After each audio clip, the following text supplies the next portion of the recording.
खांडवा गांव में 7 बजाने को थे। खांडवा गांव में हर शाम की तरह गांव में घंटी की आवाज गूंज रही थी। सब लोग 7 बजाने से पहले अपने अपने घरों की खिड़की और दरवाजे बंद कर दिया करते थे। हर आम आदमी से लेकर श्रीमंत लोग भी बंद कर दिया करते। उसी गांव में राणा सा और उसका बेटा देव दोनों एक घर में रहते थे।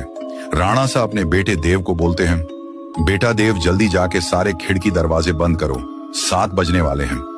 बेटा देव खिड़की दरवाजे कस के लगाना और 7 बजने के बाद किसी से भी बात मत करना, और मैं जब तक ऊपर के खिड़की बंद कर देता हूं, ये बोलकर राणा सा ऊपर के कमरे चले जाता है। देव अपनी पापा की बात मानकर वो जल्दी से खिड़की बंद कर देता है और जाकर दरवाजा बंद करके जब वो लास्ट खिड़की लगा रहा ही होता है कि उसके सामने उसकी माँ अचानक आ जाती है और देव से कहती है, देव बेटा कैसे हो, मैं तुमसे मिलने आई हूँ, मुझे पहचाना नहीं, मैं तुम्हारी माँ हूँ बेटा।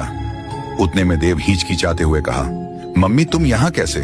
पापा ने तो बोला था कि आप इस दुनिया में नहीं हो, आप मर चुके हो। ये बात सुनकर माँ बोली, नहीं तो देखो मुझे, मैं तो जिंदा हूँ पापा, झूठ बोल रहे हैं। चलो बेटा अब दरवाजा खोलो, मैं ज्यादा देर तक बाहर खड़ी नहीं रह सकती, वह लोग आ जाएंगे।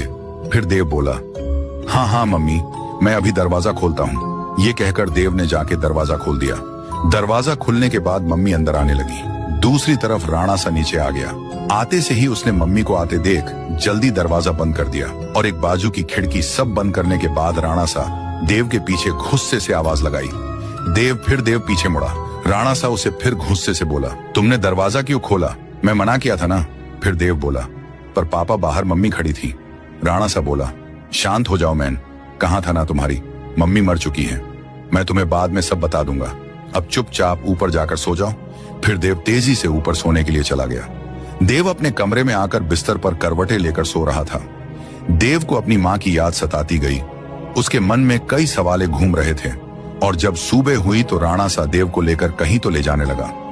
वो देव को लेकर गांव के रास्ते पर लेके आया और देव को बोला, देखो बेटा ये वही रास्ता है जहां पर तुम्हारी मम्मी मरी थी। कैसे देव की मम्मी? राणा सा बताए गए रास्ते पर 7 बजे मारी गई। ये देखने के लिए पार्ट 2 का इंतजार करें।